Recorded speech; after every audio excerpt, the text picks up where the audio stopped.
அதற்காக கர்த்தரை துதிக்கிறேன். परमेश्वर अब तक हमें चलाते आ रहे हैं, इसके लिए परमेश्वर की धन्यवाद करते हैं। அன்பானவர்களே, இந்த வேளையிலும் நாம் ஆண்டவருடைய வார்த்தைகளை தியானிக்க இருக்கிறோம். तो प्रिय लोगों, अभी इस समय हम परमेश्वर के वचन को मनन करेंगे। ஆண்டவருடைய வார்த்தைகள் தாமே நம்ம ஒவ்வொருவரையும் பலப்படுத்துகிறதாய் நடத்துகிறதாய் இருக்கும். परमेश्वर का हर एक वचन हर एक को बलवंत करके चलाने वाला वचन है।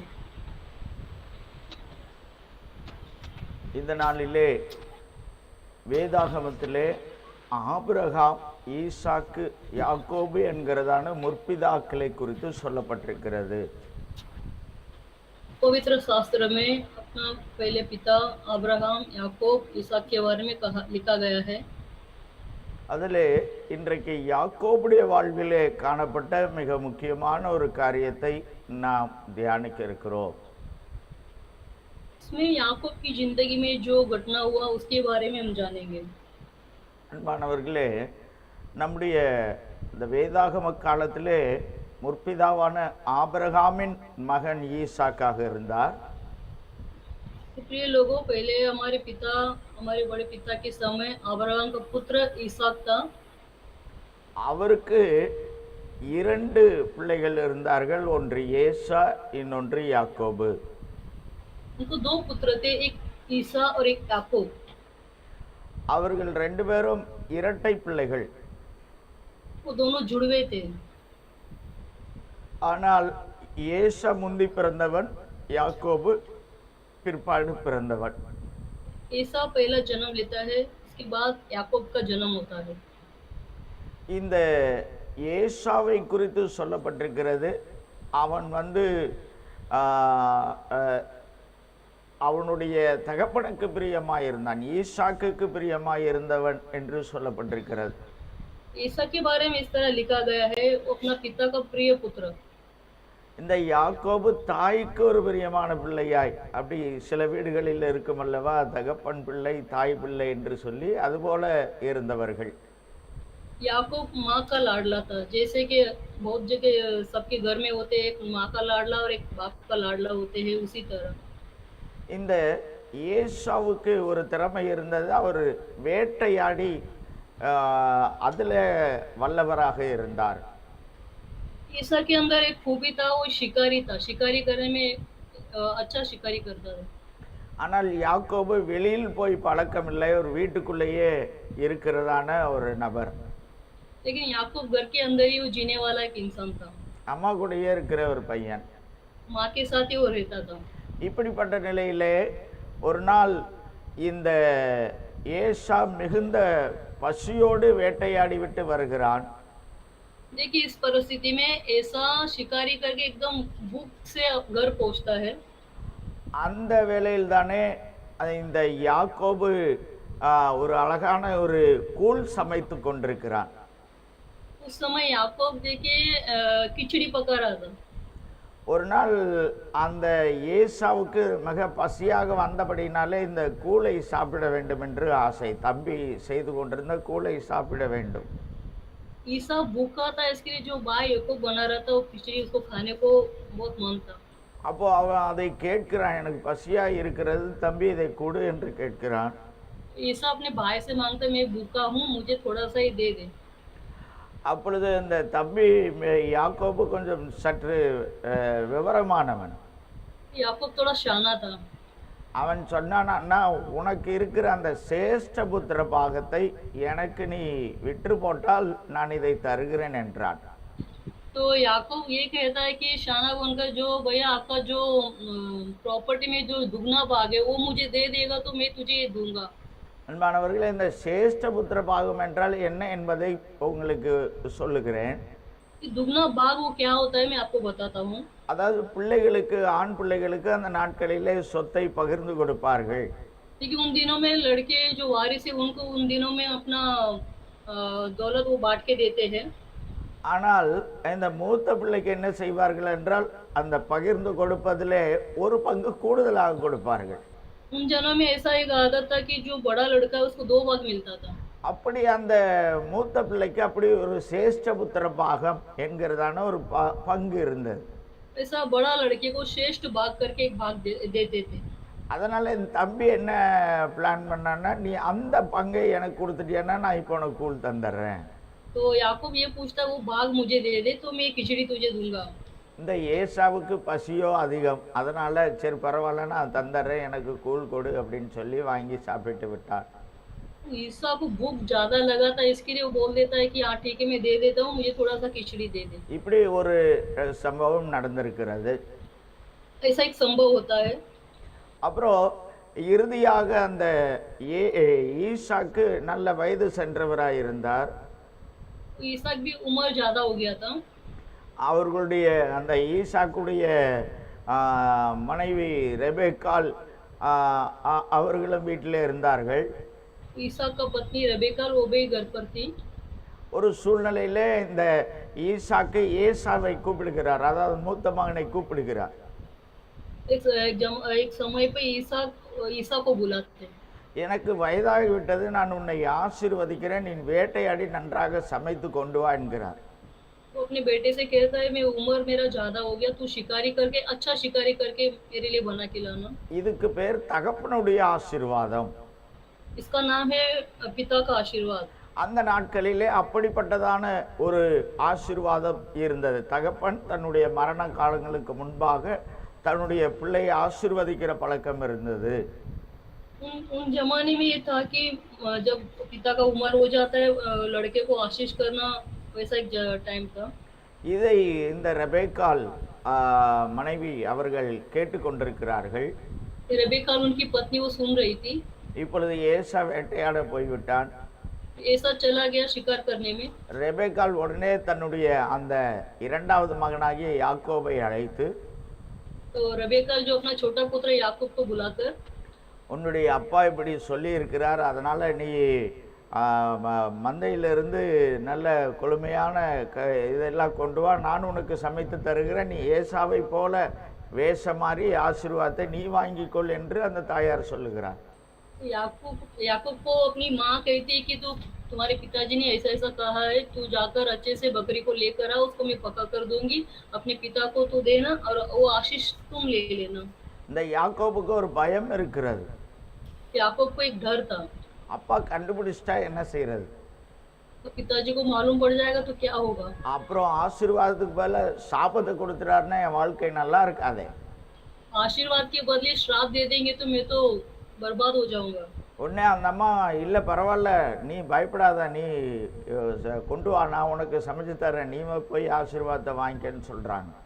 उसकी माता कहती है कोई बात नहीं, तू डर मत, तू लेके आ, मैं करके देती हूँ। அப்படி ஏசா வர்றதுக்குள்ளேயே அம்மா சமைத்து கொடுத்தார்கள். யாக்கோபு வேஷம் மாறி போய் அந்த தகப்பனுடைய ஆசீர்வாதத்தை அப்படியே வாங்கிட்டு வந்து விட்டான். देखिए उनकी माँ वो बना कर देती है, याकूब जाता है वेश बदल कर, अपने भाई के जैसा वेश बदल कर जाकर वो खाना देकर वो आशीष ले लेता है। இது எதுவும் தெரியாத அந்த ஏசா வருகிறார், வேட்டையாடி சமைத்து கொண்டு வருகிறான். ये कुछ भी ऐसा को मालूम नहीं था, वो अपना शिकारी होने के बाद वो आ रहा था। தகப்பனிடத்தில் வந்து, தகப்பனே நான் நீர் சொன்னது போல வேட்டையாடி சமைத்து கொண்டு வந்திருக்கிறேன், என்னை ஆசீர்வதியும் என்கிறார். वो आखिर पिता से कहता है पिताजी आप जैसा बोले वैसा शिकार करके मैं इसको बनाकर लेके आया हूँ, ये खाकर मुझे आशीर्वाद दो। ஆனால் அவங்க அப்பா சொல்றாரு, இல்லை மகனே, நான் இதுக்கு முன்னாடி ஒருத்தர் வந்தாரு, அது யாரு, யாக்கோபோ, அவன் வந்து இப்ப எல்லாம் ஆசீர்வாதத்தை வாங்கிட்டு போயிட்டானே, இப்ப நான் என்ன செய்யறது என்று சொல்லுகிறான். तो पिता उनसे कहता है इसके पहले जो आया था वो कौन था, मैंने तो आशीर्वाद दे दिया। இதுல கோபமடைந்த அந்த அண்ணனாகிய ஏசா சொல்லுகிறான், वो ऐसा गुस्सा होकर कहता है என்னுடைய தகப்பன் மறிக்கட்டும், நான் இவனை ஒரு கை பார்த்து கொள்ளுகிறேன் என்று மனதிற்குள்ளே அவனுடைய எண்ணம் அப்படிப்பட்டதாய் மாறிவிட்டது. उसका मन ऐसा बदल जाता है कि मेरा पिताजी का मृत्यु होने के बाद मैं याकूब को देख लूंगा। இது தாயாகிய ரெபெக்காளுக்கு தெரிய வருகிறது. ये उसकी माँ रेबेका को पता चलता है। இதை யாக்கோபுக்கு சொல்லி நீ உடனடியாக உன்னுடைய மாமா வீட்டிற்கு, அதாவது இந்த ரெபெக்காளுடைய சகோதரன் வீட்டிற்கு நீ போய்விடு என்று சொல்லுகிறார். तो रेबेका अपने छोटे पुत्र से कहती है तो अपने मेरे मामा के उधर चला जा। அந்த யாக்கோபுடைய தகப்பன் ஈசாக்கும், ஆமா அதான் நல்ல நல்ல ஐடியா, அதனால நீயும் நீ போய்விடு, வீட்டை விட்டு நீ போய்விடு, இல்லை என்றால் 2 பிள்ளைகளுக்குள்ளே சண்டை வந்துவிடும் என்று சொல்லுகிறார்கள். तो पिताजी इसहाक भी यही कहता है कि तू चला जा, नहीं तो दोनों भाइयों में झगड़ा होएगा, इसलिए तू चला जा। இப்படி அந்த அந்த சின்ன பையன், அந்த சின்ன மகன், இளைய மகன் யாக்கோபை தகப்பனும் தாயும் வீட்டிலிருந்து வெளியே அனுப்புகிறார்கள். உன் மாமா வீட்டிற்கு போய்விடு. तो छोटा पुत्र याकूब को दोनों माँ पिताजी मिलकर अपने मामा के इधर चला जा करके दोनों उसको भेज देते हैं। பாருங்க, நேத்து வரைக்கும் வீட்டுக்குள்ள இருப்பதற்கு வாய்ப்பு இருந்தது. देखिए कल तक याकूब को घर पे रहने का एक मौका था। நான் முதல்லயே சொன்ன, இந்த யாக்கோபுக்கு வீட்டை விட்டு வெளியே போய் பழக்கம் இல்லை. पहले ही कहा था कि याकूब को घर छोड़कर बाहर निकलने की आदत नहीं था, ஆனால் இன்றைக்கு வெளியே போக வேண்டிய ஒரு சூழ்நிலை வந்து விட்டது. लेकिन उसको बाहर निकलना पड़ा, ऐसा एक परिस्थिति आ गया था। தெரியாத ஒரு இடத்துல மாமா இருக்கிறார். मामा किधर है वो भी वो नहीं जानता था। அந்த ஊருக்கு போக சொல்லி தகப்பனும் தாயும் வீட்டை விட்டு வெளியே அனுப்பி விட்டார்கள். वो घर उधर गांव जाने के लिए माँ पिताजी दोनों उसको घर से भेज दिए। இங்கே இருந்தாலும் சகோதரன் உன்னை கொண்டு போடுவான், தயவு செய்து 2 பிள்ளைகளை நாங்கள் இழக்க தயாராக இல்லை, நீ போயிருப்பா, அவன் சகோதரனுக்கு தப்பி போயிரு என்று சொல்லுகிறார்கள். यहाँ पर तू रहेगा तो तेरा भाई तुझे मार देगा, मैं दोनों को खोना नहीं चाहती, इसलिए तू चला जा करके याकूब को भेज देते हैं। பாருங்க, அந்த அம்மா தான் சொன்னாங்க, நேத்து வரைக்கும் நான் பார்த்துக்கிறேன் எந்த பிரச்சனை வந்தாலும். देखिए उसकी माँ कल तक बोल रही थी कुछ भी समस्या होगा मैं देख लूंगी, ऐसा कही थी वो। ஆனா இன்னைக்கு சொல்றாங்க, புறப்பட்டு போயிரு, உனக்கு உயிர் தப்பணும்னா போயிரு அப்படின்னு சொல்றாங்க. लेकिन आज वो माँ कहती कि तू चला जा, तेरा जान बचना है तो तू इधर से चला जा। அன்பானவர்களே, இப்படிப்பட்ட சூழ்நிலையிலே அந்த யாக்கோபு புறப்பட்டு போகிறான். तो प्रिय लोगों, ऐसी परिस्थिति में याकूब अपना घर छोड़कर चला जाता है। முதலாக வீட்டை விட்டு வெளியே போகிறான். वो पहली बार अपना घर छोड़कर बाहर निकलता है, தனிமையாக போகிறான். अकेले जाता है। மாலை மயங்கி விட்டது. இது போல वो शाम की समय था, சூரியன் அஸ்தமித்தது, மறைந்து விட்டது. सूर्य भी अस्तिम हो गया। அவன் ஒரு ராத்திரி நேரத்திலே வருகிறான். वो रात के समय पर पहुंचता है, என்ன செய்வதென்று தெரியவில்லை. क्या करना चाहिए उसको कुछ भी समझ में नहीं आया। இன்னும் மாமா வீடு போய் சேரவில்லை. मामा किधर पहुंचा नहीं, ராத்திரி வீட்டிலே தங்க முடியாது. रात को किधर घर पे रुक भी नहीं सकता। இப்போ போகிற வழியிலே வெளியே தங்க வேண்டிய ஒரு நிலை. रास्ते पे रुकना पड़ा, ऐसा एक परिस्थिति। இது யாக்கோபுடைய வாழ்க்கைக்கு ஒரு புதுமையான ஒரு அனுபவம். याकूब की जिंदगी में एक नया अनुभव था। திடீரென்று ஒரே நாளிலே பெற்ற தகப்பனும் தாயும் வீட்டை விட்டு அனுப்பிவிட்டார்கள். अचानक एक ही दिन में माता पिता दोनों मिलकर उसको घर से जाने के लिए कह दिया। ஒரு தனிமைப்படுத்தப்பட்டதான அனுபவம். एक अकेलापन का अनुभव। அப்பொழுது தலைக்கு ஒரு கல்லை எடுத்து வைத்துக்கொண்டு இரவு தூங்குகிறார். वो उस जगह पर एक पत्थर को अपने सर पे तकिया के हिसाब से लिया और सो गया। அந்த கல்லை குறித்து தான் அது இயேசுவுக்கு அடையாளமாய் இருக்கிறது என்று காலையிலே நாம் தியானித்தோம். सुबह के समय वो पत्थर यीशु को दिखलाता है, उसके बारे में हमने पढ़े। இப்பொழுது அவர் தூங்கிக் கொண்டிருக்கும் போது ஒரு சொப்பனத்தை பார்க்கிறார். अब वो सो रहे थे, उस समय वो एक स्वप्न देखते हैं। அந்த சொப்பனத்திலே ஒரு ஏணியை பார்க்கிறார். वो स्वप्न में एक सीढ़ी देखता है। அந்த ஏணி இவ்விதமாக சொல்லப்பட்டிருக்கிறது, அந்த ஏணியினுடைய நுனி வானத்தை எட்டி இருந்ததாகவும் அதனுடைய அந்த அடிப்பகுதி பூமியிலே இருந்ததாகவும் சொல்லப்பட்டிருக்கிறது. देखिए वो सीढ़ी का ऊंचाई स्वर्ग को छूने वाला था। அதிலே தேவதூதர்கள் ஏறுகிறதும் இறங்குகிறதுமாய் இருந்தார்கள். उसमें वो देवदूत लोग चढ़ना उतरना। அதே நேரத்தில் மேலாக கர்த்தர் நின்று ஆசீர்வாதத்தை அந்த யாக்கோபுக்கு சொன்னதை நாம் பார்க்கிறோம். ऊपर खड़े होकर परमेश्वर ने याकूब को आशीर्वाद देते हैं। அவர் இவ்விதமாக மேலே கர்த்தர் நின்று சொல்லுகிறார், इस तरह परमेश्वर वहां से कहते हैं, ஆபிரகாமின் தேவன் நான், ஈசாக்கின் தேவன் நான் என்று சொல்லுகிறார். अब्राहम का परमेश्वर और ईसाक का परमेश्वर हूं मैं। நீ படுத்திருக்கிறதான இந்த பூமியை உனக்கும் உன் சந்ததிக்கும் தருவேன் என்று சொல்லுகிறார். तू जहाँ भूमि पर सोया है वो तुझे और तेरे वंश को मैं दूंगा करके आशीष करते हैं। உன் சந்ததியை பூமியின் தூளை போல, அதாவது பூமியில இருக்கிறதான அந்த மண் தூளை போல பெருக பண்ணுவேன் என்று சொல்லுகிறார். तेरे वंश को भूमि के धूल के किनके तक मैं समान पहुंचाऊंगा, ऐसा आशीष देते हैं। நீ மேற்கையும் கிழக்கையும் வடக்கையும் தெற்கையும் பரம்புவாய் என்று சொல்லுகிறார். और पश्चिम पूरब उत्तर दक्षिण चारों ओर फैलता जाएगा। உன்னால் பூமியில் உள்ள வம்சங்கள் எல்லாம் ஆசீர்வதிக்கப்படும் உன் சந்ததியால் என்று சொல்லுகிறார். और तेरे वंश के द्वारा पृथ्वी के सारे कुल आशीष पाएंगे நான் உன்னோடு கூட இருப்பேன் என்று சொல்லுகிறார். और मैं तेरे संग रहूंगा நீ போகிற இடமெல்லாம் உன்னை காத்து நடத்துவேன் என்று சொல்லுகிறார். और जहां कहीं तू जाएगा वही तेरे रक्षा करूंगा திரும்பவுமாக இதே தேசத்திற்கு நான் உன்னை கொண்டு வருவேன் என்று சொல்லுகிறார். और तुझे इस देश में मैं लौटा ले आऊंगा நான் உனக்கு சொன்னதை செய்யும் அளவு உன்னை கைவிடவே மாட்டேன் என்று கர்த்தர் அந்த ஏணியின் நுனியிலிருந்து அங்க மேல இருந்து பேசுகிறதை சொப்பனத்திலிருந்து யாக்கோபு பார்க்கிறார். मैं अपने कहे हुए को जब तक पूरा ना कर लूं तब तक तुझको ना छोड़ूंगा ऐसा वायदा करते हैं. அன்பானவர்களே, இதுதான் இந்த யாக்கோபுடைய வாழ்விலே நடைபெற்ற ஒரு முக்கியமான ஒரு சம்பவம். प्रिय लोगों, याकूब की जिंदगी में जो संभव हुआ यही है वो संभव. இன்றைக்கு இதிலிருந்து தான் நாம் ஆண்டவருடைய வார்த்தைகளை கற்றுக்கொள்ள போகிறோம். हम आज इनमें से परमेश्वर का वचन हम पढ़ने जा रहे हैं. இந்த நாளின் ஆண்டவருடைய அந்த வார்த்தைக்கு தலைப்பாக யாக்கோபு கண்ட ஏணி என்று சொல்லப்படுகிறதான தலைப்பிலே நாம் தியானிக்க போகிறோம். इन दिनों में जो याकूब ने देखा वो सीढ़ी उसके टाइटल से हम मालूम पड़ेंगे. அவர் சொப்பனத்திலே கண்ட அந்த யாக்கோபு கண்ட ஏணி. वो जो स्वप्न में देखा वो याकूब ने वो सीढ़ी. காலையிலே நாம் தியானித்தோம் யாக்கோபு தலையணையாய் வைத்த கல் என்று சொல்லி. सुबह हमने पढ़े याकूब ने जो पत्थर अपने तकिया के हिसाब से लिया वो तकिया के बारे में. அந்த கல் இயேசுவை அடையாளப்படுத்துகிறதா இருந்தது. वो पत्थर यीशु मसीह को प्रकट करता है. இப்பொழுதும் இந்த யாக்கோபு சொப்பனத்திலே கண்டதான அந்த ஏணியும் இயேசுவை அடையாளப்படுத்துகிறதா இருக்கிறது. याकूब ने जो स्वप्न देखा वो सीढ़ी भी वो यीशु को दिखलाता है.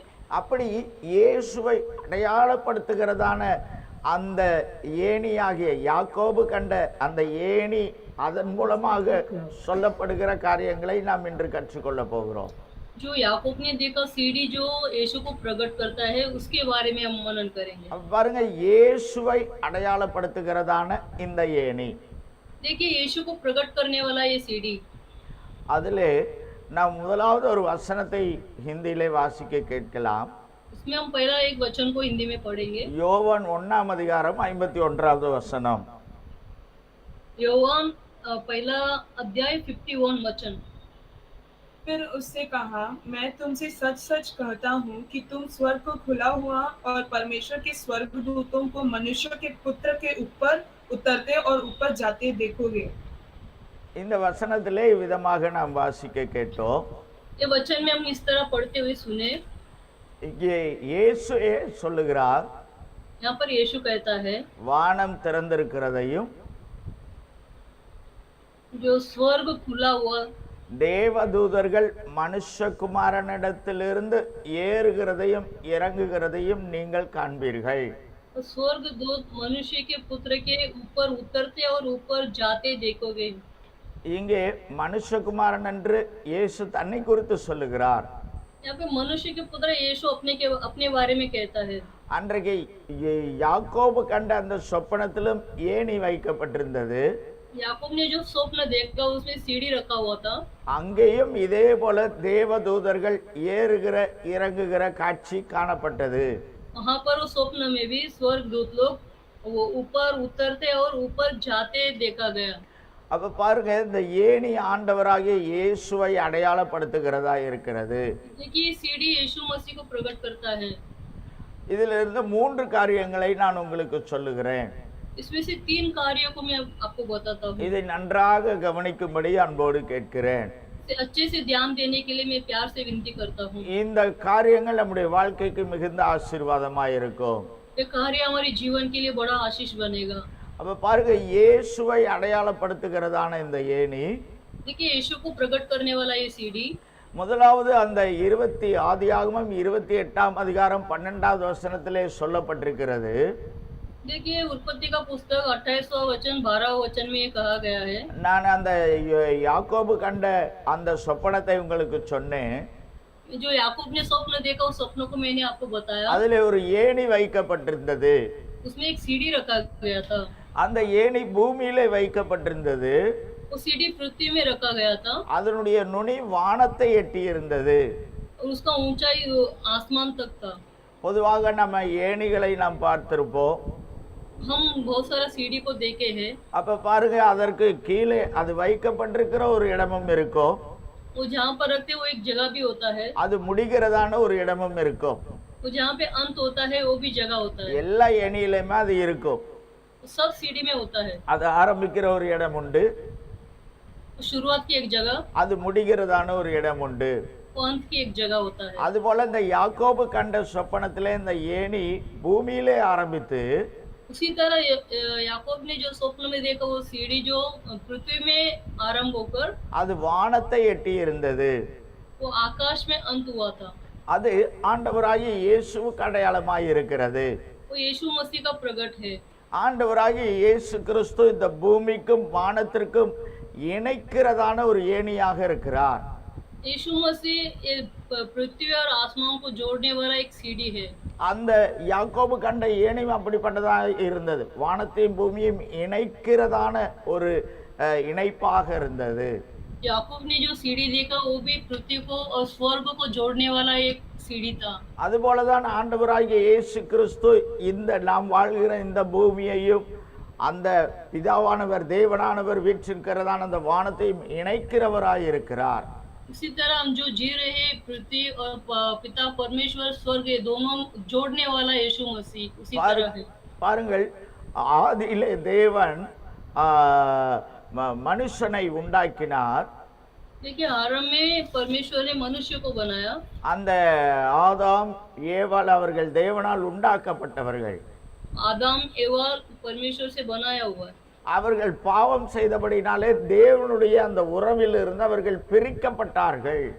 देखिए वो पाप करने से यीशु मसीह के जो रिश्ता था उसमें वो अलग किया गया। அதிலிருந்து இந்த மனுக்குலமானது தேவனிடத்தில் நேரடியாக தொடர்பு கொள்ள முடியாது. उस दिन से मनुष्य का जो जात है वो यीशु परमेश्वर से डायरेक्टली ऐसा जुड़ नहीं सकते। இப்படிப்பட்ட நிலையில்தான் ஆண்டவராகிய இயேசு கிறிஸ்து மனித அவதாரம் எடுத்தவராய் இந்த பூமியிலே வந்தார். ऐसी परिस्थिति में यीशु मसीह ने इंसान का रूप लेकर जन्म लिया। அவர் வந்தது எதற்காகவென்றால் அந்த தேவனையும் மனிதர்களாகிய நம்மையும் இணைக்கும்படியாக வந்தார். वो इसलिए पृथ्वी में आए क्योंकि पिता परमेश्वर के साथ मनुष्य को जोड़ने के लिए।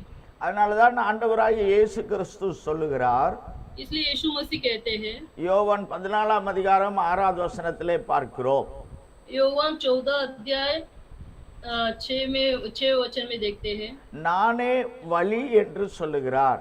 ஐ ஆம் த வே, நானே வழி என்று சொல்லுகிறார். यीशु कहता है मैं ही मार्ग हूँ, நானே சத்தியம் என்று சொல்லுகிறார். मैं ही सत्य हूँ, நானே ஜீவன் என்று சொல்லுகிறார்.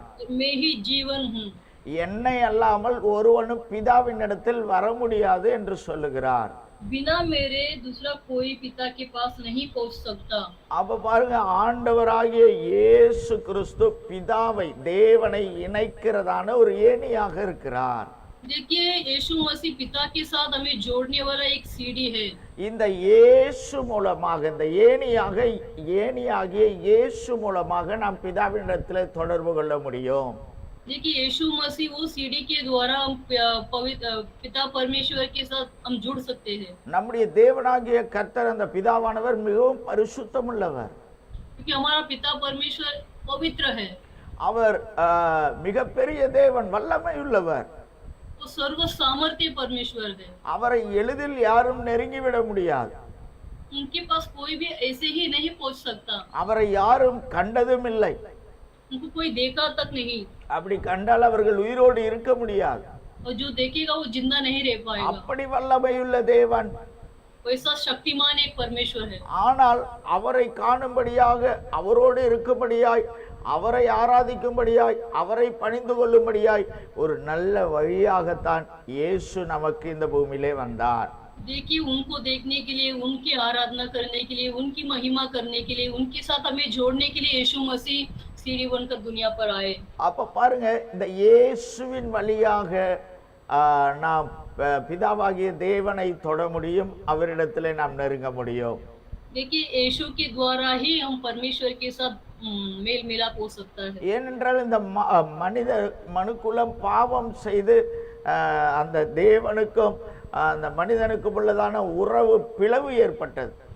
देखिए मनुष्य जाति पाप कर जो रिश्ता था परमेश्वर के साथ वो रिश्ता को तोड़ दिया। அந்த மனிதனுக்கும் தேவனுக்கும் உள்ளதான உறவு துண்டிக்கப்பட்டது. वो रिश्ता जो परमेश्वर के साथ था वो तोड़ दिया गया, அப்ப இந்த மனிதன் தண்டனைக்கு பாத்திரவானாய் இருக்கிறான். क्योंकि वो दंड का पात्र बना मनुष्य। அந்த தண்டனையெல்லாம் இயேசு மனிதனாய் வந்து தான் ஏற்றுக்கொண்டார். देखिए वो सारे दंड को यीशु मनुष्य बनकर आकर अपने ऊपर ले लिया, அப்படி ஏற்றுக்கொண்டு பிதாவினிடத்திலே நம்மை கொண்டு போகிறார். वैसा वो दंड को अपने ऊपर लेकर पिता परमेश्वर के पास हमें ले चलता है। அப்ப பாருங்க, இந்த இயேசு வழியாகத்தான் நாம் தேவனை அடைய முடியும். देखिए यीशु के द्वारा ही हम परमेश्वर की ओर जा सकते हैं। இன்றைக்கு உலகத்திலே பலவிதமான காரியங்களை சொல்லுகிறார்கள். देखिए आजकल दुनिया में बहुत सारा कार्यों को बताते हैं। ஆறுகள் எப்படி வந்தாலும் அது கடலிலே போய் கலக்கிறது போல எந்த மதமாயினும் அது பரலோகத்திற்கு போயிரும் சொல்றாங்க. जैसे कि नदी शुरू होके समुद्र में वो जाके जुड़ जाता है, ऐसा कोई भी भगवान को मानने पर वो लोग स्वर्गराज नहीं पहुंच सकते। எந்த மார்க்கமானாலும் அது சொர்க்கத்திலே நம்மை கொண்டு போய் விட்டுவிடும் என்று சொல்லுகிறார்கள். कोई भी मार्ग होने दो स्वर्ग में हमें लेके चला जाएगा, ऐसा कहते हैं। நான் அதை குறைவாகவோ இழிவாகவோ சொல்லவில்லை, मैं उसे कमी घटी ना कहता हूँ, ஆனால் நான் அறிந்து கொண்டதை சொல்லுகிறேன். मैं जो जानता हूँ वो मैं आपको बताता हूँ। அப்படி முடியாது, இயேசுதான் சொர்க்கத்திற்கு வழியாக இருக்கிறார். यीशु मसीह ही स्वर्ग का द्वार है। பாருங்க, இந்த பூமியிலிருந்து வானத்தை தொட்டு இருந்ததற்கு அடையாளம் இயேசு மட்டுமே. देखिए पृथ्वी से लेके आसमान तक जो सीढ़ी था वो यीशु मसीह ही है। அவர் வழியாகத்தான் நாம் பிதாவை சென்றடைய முடியும். उनके द्वारा ही हम पिता परमेश्वर की ओर जा सकते हैं। அதனாலதான் நம்ம ஜெபிக்கும் போது கூட இயேசுவின் நாமத்தில் ஜெபிக்கிறோம் என்று சொல்லுகிறோம். इसलिए हम प्रार्थना करते समय भी यीशु मसीह के नाम से ही प्रार्थना करते हैं। ஏனென்றால் பிதாவினிடத்திலே இயேசுவின் நாமத்திற்கு அவ்வளவு ஒரு முக்கியத்துவம் இருக்கிறது. क्योंकि पिता परमेश्वर के पास यीशु मसीह के नाम पर उतना मुख्य है। இயேசுவின் நாமத்தை சொன்ன உடனேயே பிதாவானவர், ஓ என்னுடைய குமாரனுடைய நாமத்தினால் கேட்கிறீங்களா, உடனே நான் அதை செய்கிறேன் என்று வருகிறார். देखिए यीशु मसीह के नाम से हम मांगते समय पिता परमेश्वर खुश होते हैं कि मेरे पुत्र के नाम से आप मांगते हैं, इसलिए वो पूरा करते हैं। அன்பானவர்களே, அப்படி நம்மையும் பிதாவாகிய தேவனையும் அந்த சொர்க்க ராஜ்யத்தையும் இணைக்கிற ஏணிதான் இந்த ஆண்டவராகிய இயேசு கிறிஸ்து. प्रिय लोगों, इसी तरह हमें पिता परमेश्वर से जोड़ने वाला वो सीढ़ी ही यीशु मसीह है। அப்ப பாருங்க, அன்றைக்கு அந்த யாக்கோபு கண்ட அந்த ஏணியானது இன்றைக்கு நம்முடைய வாழ்விலே இயேசுவை அடையாளப்படுத்துகிறதா இருக்கிறது. देखिए प्रिय लोगों, उस दिन याकूब ने जो स्वप्न में सीढ़ी देखा, वो सीढ़ी हमारे जीवन में पिता परमेश्वर से जोड़ने वाला यीशु मसीह है। இயேசுவை அடையாளப்படுத்துகிறதான இந்த பிதாவாகிய தேவனையும் நம்மையும் இணைக்கிற ஒரு ஏணிதான் இயேசு.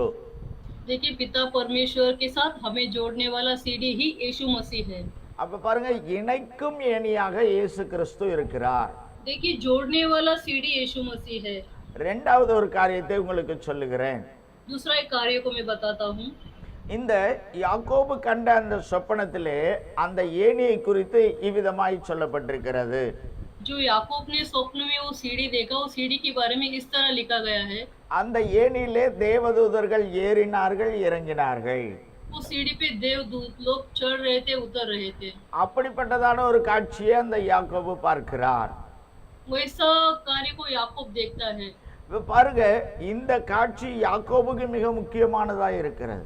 देखिए ये स्वप्न याकूब के लिए बहुत बहुमूल्य है। நம்முடைய வாழ்க்கைக்கும் இது போன்ற காரியம் முக்கியமானதா இருக்கிறது. हमारे जीवन में भी ये बहुत ही मुख्य है। ஏனென்றால் இந்த யாக்கோபு இரவு நேரத்திலே அங்கே இருக்கிறார். क्योंकि याकूब ये वो रात के समय वहां पर रुका था। நான் காலையிலேயே சொன்னேன், இரவு நேரம் என்பது பாதுகாப்பற்ற நேரம். देखिए मैं सुबह ही आपको बताया था कि रात उतना हमारे लिए अच्छा सही टाइम नहीं है। இந்த இரவு நேரம் என்பது திருடன் வருகிற நேரம். वो रात के समय में चोर लोग आते हैं। இரவு நேரத்திலே கொலை கொள்ளைகள் இப்படிப்பட்டதான சமூக விரோத செயல்கள் நடைபெறுகிற நேரம். ये रात के समय बहुत सारे अंधकार के काम ये होते हैं, चोर लोग आते हैं, डाकू लोग आते हैं। அப்படிப்பட்டதான பாதுகாப்பற்ற நிலையிலே அங்கே யாக்கோபு இருக்கிறார். ऐसा बिन सुरक्षित के साथ वहाँ पर याकूब रात गुजारता है। அது மாத்திரமல்ல, யாக்கோபு ஒரு தனிமையான ஒரு நிலையிலும் இருக்கிறார். तो इतना ही नहीं, याकूब अकेला था, வந்து உதவுவதற்கு யாருமே இல்லை. सहायता करने के लिए कोई नहीं था। இப்படிப்பட்ட நிலையில் தான் இந்த சொப்பனத்தை பார்த்து கொண்டிருக்கிறார். ऐसा परिस्थिति में याकूब ने वो स्वप्न देखा। அப்ப பாருங்க, இந்த ஏணி என்பது ஒரு பாதுகாக்கிற ஒரு ஏணியா இருக்கிறது. देखिए सीढ़ी कहने पर हमें सुरक्षा करने वाला सीढ़ी है। முதலாவது இணைக்கிற ஏணியாக இருக்கிறது. पहला वो जोड़ने वाला सीढ़ी அது இயேசுவை காண்பிக்கிறது. यीशु को प्रकट करता है। இங்க தேவதூதர்கள் ஏறுகிற இறங்குகிறதா இருக்கிறபடினாலே அது பாதுகாக்கிற ஏணியா இருக்கிறது. यहाँ पर देवदूत लोग चढ़ते उतरते ऐसा देखा, इसलिए सुरक्षा का सीढ़ी है। இயேசு கிறிஸ்து நம்மை பாதுகாக்கிறவராய் இருக்கிறார். यीशु मसीह हमें बचाने वाला। நாம் ஒரு பாதுகாவல் இல்லாத உலகத்திலே வாழ்ந்து கொண்டிருக்கிறோம். हम ऐसा असुरक्षित दुनिया में जी रहे हैं। அப்படிப்பட்டதான இந்த நாட்களிலே நம்மை பாதுகாப்பதற்கு இயேசு இருக்கிறார். ऐसी दुनिया में हमें सुरक्षा रखने के लिए यीशु मसीह है। அதனாலதான் சங்கீதம் 91 விதமாக சொல்லப்பட்டிருக்கிறது. इसलिए भजन संगीता 91 में इस तरह लिखा गया है, உன் வழிகளெல்லாம் உன்னை காக்கும்படி तेरे हर रास्ते पे तुझे बचाने के लिए உனக்காக தம்முடைய தூதர்களுக்கு கட்டளையிடுவார். तेरे लिए अपने दूतों को मैं आज्ञा दूंगा। அவர்கள் என்ன செய்வார்கள்? உன்னுடைய பாதம் கல்லில் இடராமல் இருக்க वो लोग क्या करेंगे? तेरा पाँव पत्थर में ना लगे உன்னை தங்கள் கைகளில் ஏந்தி கொண்டு போவார்கள். और अपने हाथों में उठा ले जाएंगे। அப்ப பாருங்க, இந்த தூதர்களுடைய வேலை என்ன? तो दूत लोग का काम क्या था? இந்த ஏறுகிற இறங்குகிற தூதர்கள் இயேசு மூலமாய் பரலோகத்திலிருந்து இங்கே இறங்கி வருகிறார்கள். दूत लोग का ये काम था कि चढ़ना उतरना यीशु मसीह के पास से, ये पृथ्वी पे चढ़ना उतरना उनका काम है। அவர்கள் என்ன செய்கிறார்கள் என்றால் அவருடைய பிள்ளைகளை காக்கிறார்கள். उन लोग का ये काम है, जो मसीह का बच्चे लोग हैं उनको सुरक्षित रखना, வழிகளெல்லாம் காக்கிறார்கள். तो हर रास्ते पे उनकी रक्षा करना। அப்படி தேவன் தம்முடைய தூதர்களுக்கு கட்டளையிடுகிறார். वैसे अपना दूत लोग को परमेश्वर ने आज्ञा दिया है। நம்முடைய பாதம் கல்லுல கூட இடறி போய் விடாதபடி சொல்லுவோம் இல்லையா, கல்லு தடுக்கி விட்டுருச்சு அப்படின்னு, அது பாரி கூட ஆகாதபடி அவர்கள் கரங்களில் ஏந்துவதற்கு கட்டளையிடுகிறார். हमारे पाँव पत्थर में टक्कर ना लगे, उससे बचाने के लिए भी परमेश्वर ने उनको आज्ञा दिया है। அப்ப பாருங்க, இது எப்படி உண்டாகிறது? ये कैसा हुआ? இந்த பாதுகாப்பு எப்படி உண்டாகிறது? ये सुरक्षित कैसा होता है? இந்த பூமியில இருக்கிற எல்லாருக்கும் இந்த பாதுகாப்பு கிடையாது. ये दुनिया में हर एक कोई सुरक्षित नहीं मिलता। இன்றைக்கு தேசத்திலே முக்கியமான தலைவர்களுக்கு பாதுகாப்புகள் இருக்கிறது.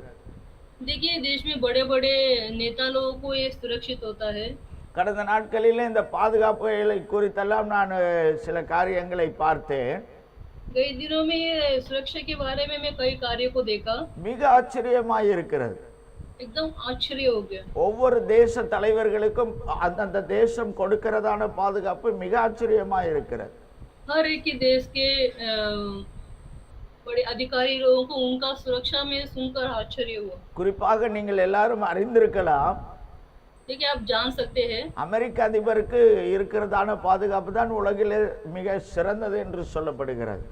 ये दुनिया में जो अमेरिका का अधिकारी है उनके लिए जो सुरक्षा है वही सबसे बड़ा ज्यादा।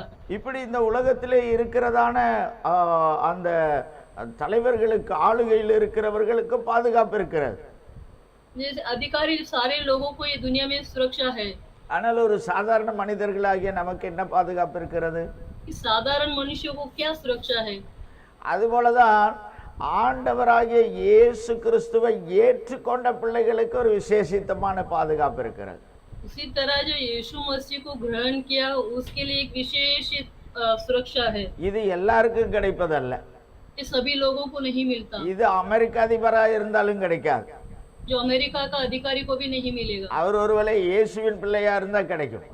वो अगर यीशु मसीह का पुत्र होगा तो जरूर मिलेगा। அவ பாருங்க, இந்த பாதுகாப்பு விசேஷமான பாதுகாப்பு. ये जो सुरक्षा है एकदम विशेष का सुरक्षा है। இந்த உலகத்துல இருக்கிற பாதுகாப்பை எல்லாம் தாண்டி பிரச்சனைகள் மனிதனுக்கு வந்து விடுகிறது. ये दुनिया में जो सुरक्षा है उसको भी पार करके समस्या आ जाता है। ஆனால் இயேசு கிறிஸ்து மூலமாய் இந்த தூதர்களால் உண்டாகிற பாதுகாப்பினால் எந்த பிரச்சனையும் தேவ பிள்ளைகளாகிய நமக்கு வருவதில்லை. लेकिन यीशु मसीह के द्वारा जो देवदूतों के सहारे हमें जो सुरक्षा मिलता है वो किसी को नहीं मिलेगा। அவர்கள் நம்மை பாதுகாக்கிறார்கள்.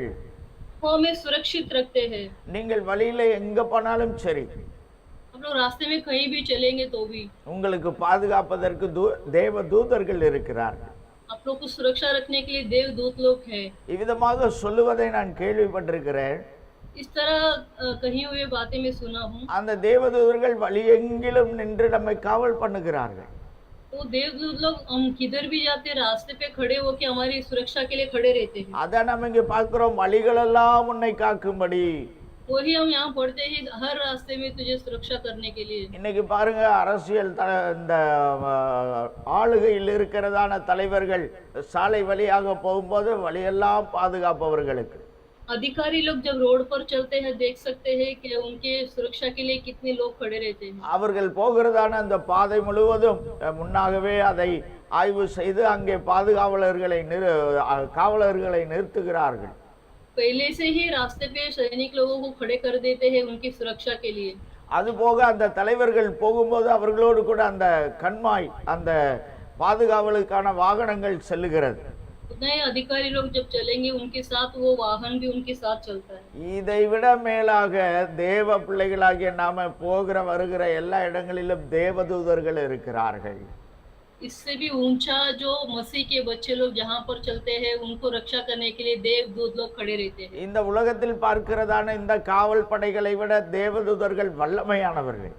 ये दुनिया में जो सैनिक देखते हैं उनसे भी सामर्थ है देवदूत लोग। ஒரு தூதன் இருந்தால் போதும், एक दूत रहा तो बस हो गया। மிக பயங்கரமான பாதுகாவலை அவரால் கொடுக்க முடியும்.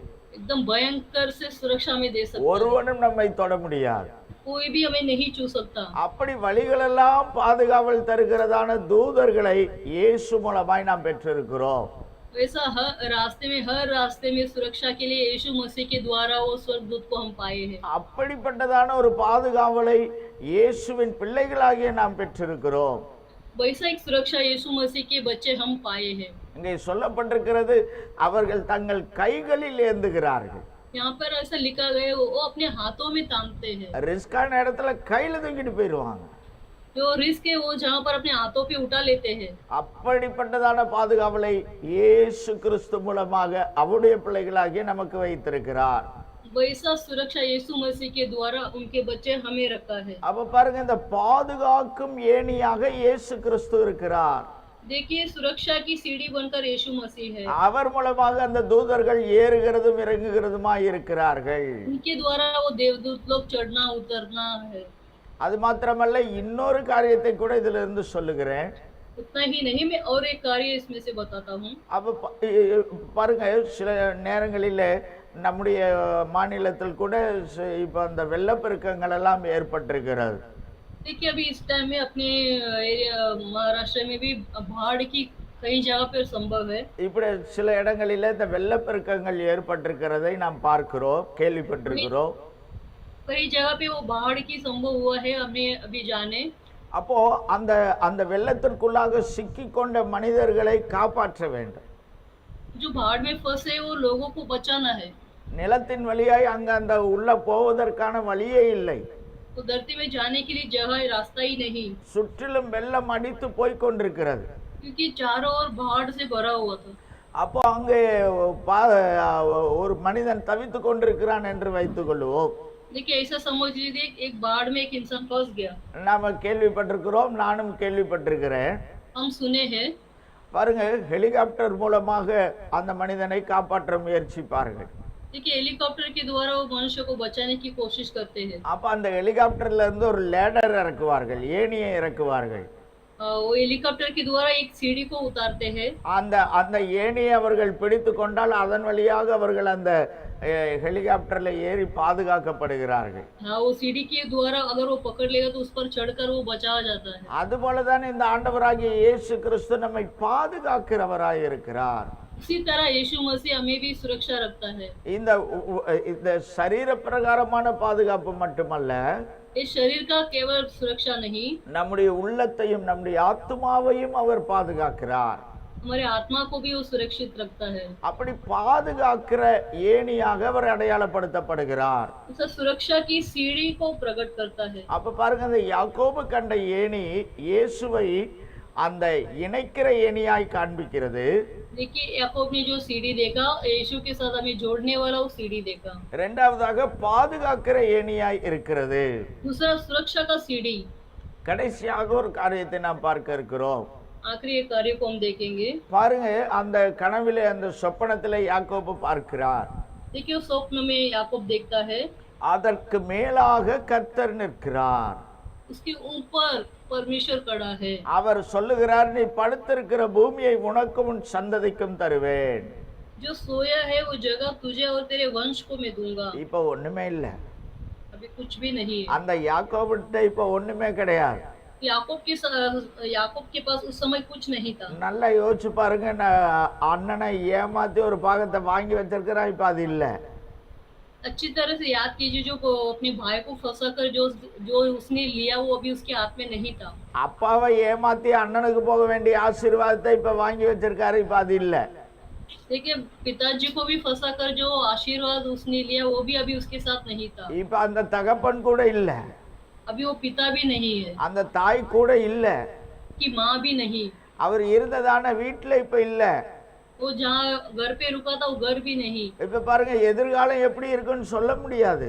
देखिए उसका भविष्य काल कैसा होगा कह नहीं सकते। ஆனா ஆண்டவர் சொல்லுகிறார், நீ படுத்திருக்கிற பூமியை உனக்கும் உன் சந்ததிக்கும் தருவேன். लेकिन परमेश्वर कहता है, जहाँ पर तू सोया तुझे और तेरे वंश के लिए मैं दूंगा। உன் சந்ததி ஆசீர்வதிக்கப்படும். तेरे वंश आशीष पाएगा। நான் உன் கூட இருப்பேன், நீ போகிற இடமெல்லாம் உன் கூட இருந்து உன்னை காப்பேன் என்று சொல்லுகிறார். तू जहाँ जहाँ जाएगा मैं तुझे रक्षा करूंगा।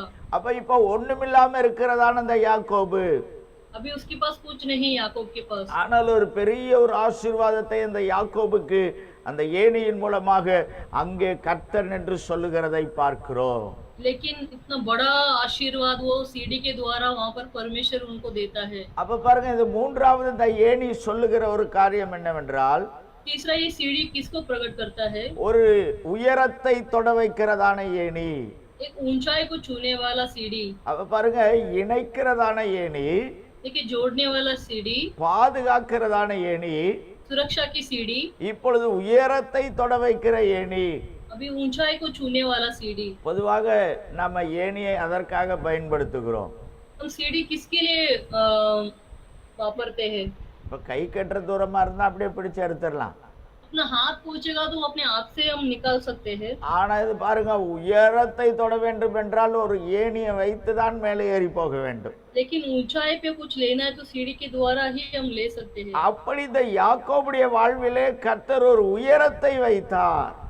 ऐसा याकूब की जिंदगी में परमेश्वर एक ऊंचाई को रखा, அதை தொடுவதற்கு ஒரு ஏணியை காண்பிக்கிறார். उसको छूने के लिए एक सीढ़ी को बताता है। யாக்கோபே, நீ இப்படி தனிமையாய் படுத்து கிடக்க வேண்டியவன் அல்ல.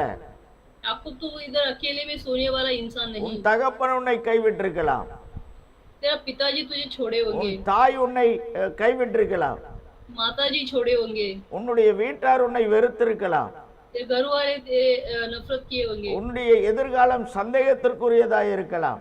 तेरा भविष्य काल क्वेश्चन मार्क होगा। ஆனால் உன்னுடைய எதிர்காலத்தை உயரத்தை தொட வைக்கிறதா இயேசுவால் மாற்ற முடியும் என்கிறதான அந்த காரியம் காண்பிக்கிறது. लेकिन तेरा भविष्य काल को यीशु बदल सकता है, ये प्रकट करता है। அப்படிப்பட்டதான ஒரு ஆசீர்வாதத்தை தருகிறார். तो ऐसा एक आशीर्वाद देते हैं। அதுபோல அந்த யாக்கோபை கர்த்தர் ஆசீர்வதித்தார்.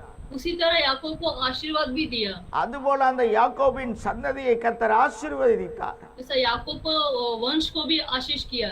அந்த யாக்கோபின் சந்ததி தான் இன்றைக்கு எழுத்தின் பிரகாரமாகவே உலகத்தை அசைத்து கொண்டிருக்கிறது. वो याकूब की वंश ही आज दुनिया में सब कुछ कर रहे हैं। உலகம் முழுவதும் அந்த யாக்கோபின் சந்ததியை பார்த்து கொண்டிருக்கிறது. ये दुनिया में सारे लोग याकूब के वंश को देख रहे हैं। எழுத்தின் பிரகாரமாக சொல்லுகிறேன், இன்றைக்கு இருக்கிறதான இஸ்ரவேல் தேசம் என்பது யாக்கோபுடைய சந்ததி. ये लेखक के द्वारा मैं कहता हूँ, जो इस्राएल में है जो वो सब याकूब की वंश है। அதாவது ஜூஸ், யூதர்கள் என்று சொல்லப்படுகிறவர்கள்.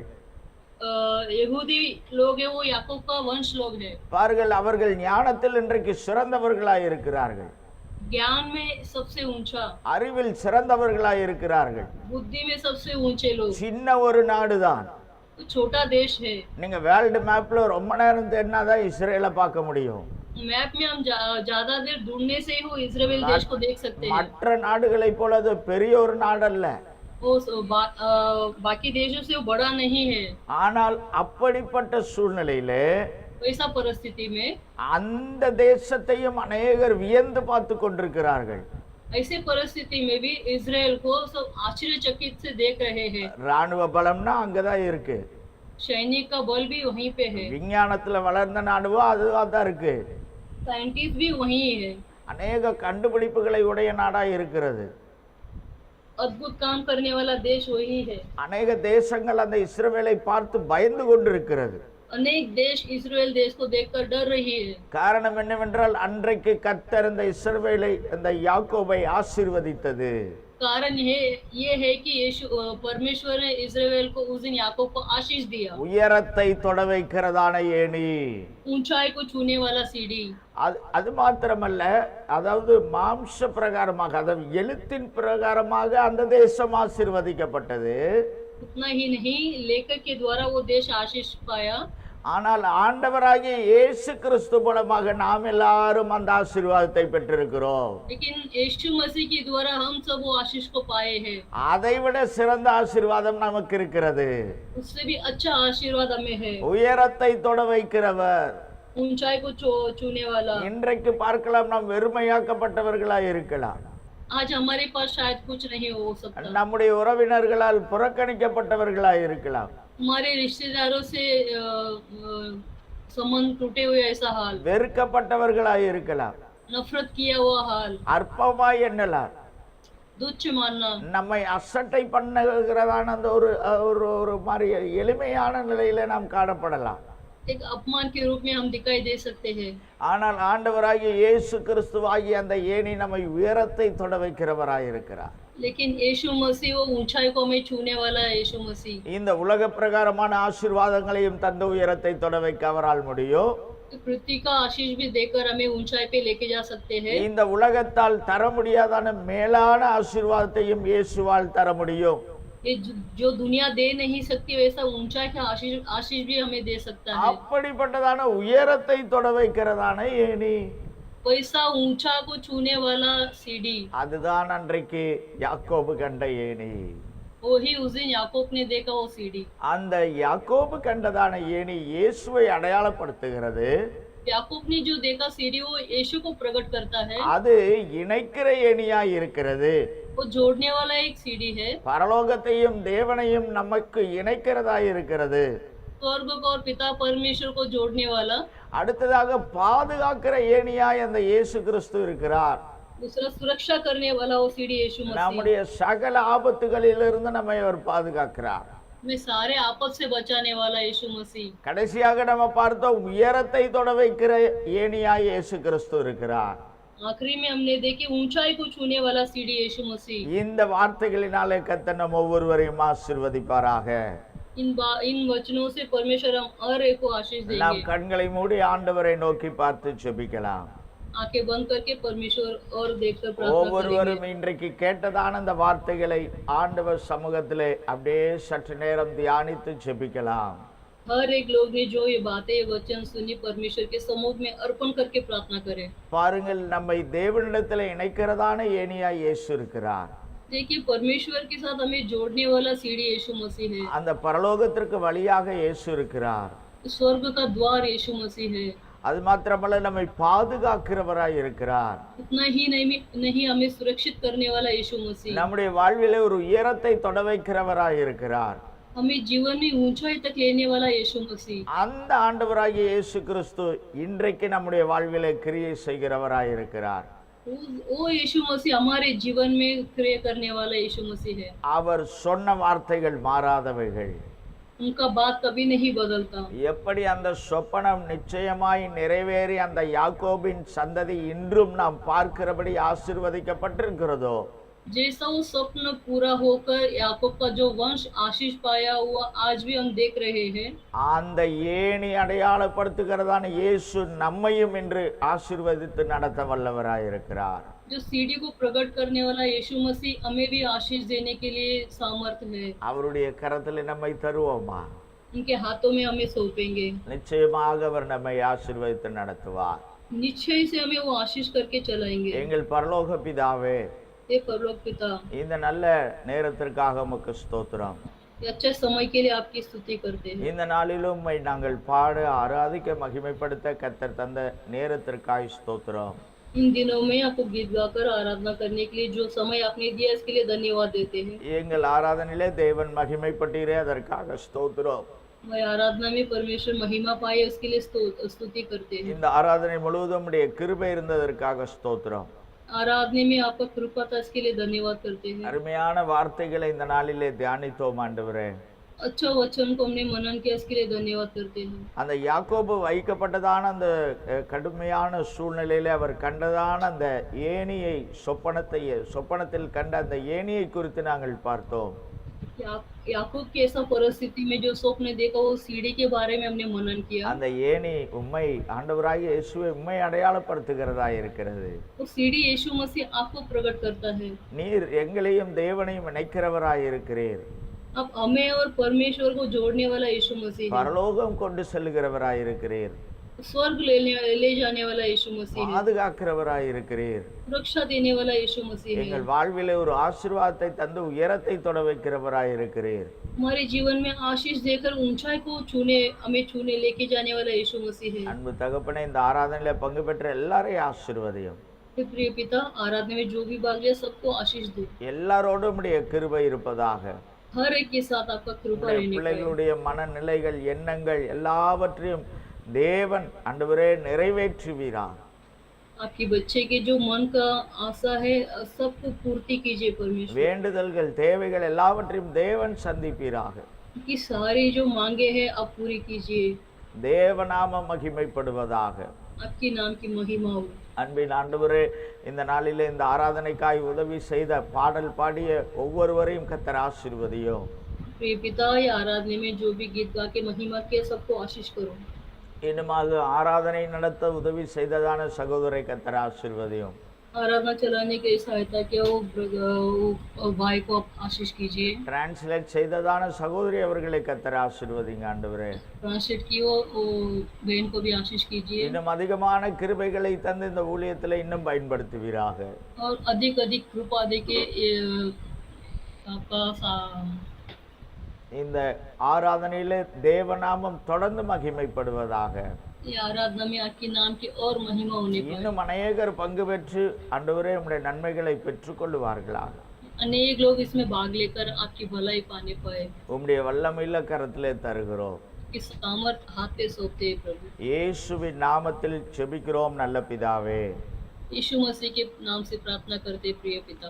आमीन. आमीन। हे मेरे मन